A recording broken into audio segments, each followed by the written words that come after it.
उद्या 19 ऑगस्ट सोमवार, रक्षाबंधन, नारळी पौर्णिमा. प्रत्येक बहीण भावाच्या हातावर राखी बांधते. राखी बांधताना ती अशी बांधा. राखीला 1, 4, 5, 6 अशा गाठी न बांधता फक्त 3 गाठी बांधायच्या. कारण या 3 गाठींना स्वतंत्र असं धार्मिक महत्त्व आहे. म्हणजेच या 3 गाठींचा ब्रह्मा विष्णू महेशाशी संबंध लावला गेला आहे.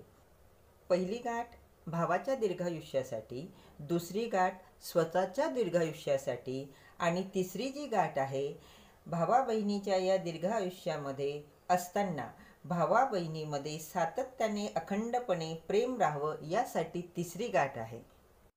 इष्टदेवतेचे नाव घ्या. ओम नमो भगवते वासुदेवाय म्हणून गाठी बांधल्या तरीही चालतील. म्हणून भावाच्या हातावर राखी बांधताना 1 गाठ न बांधता 3 गाठी बांधायच्या.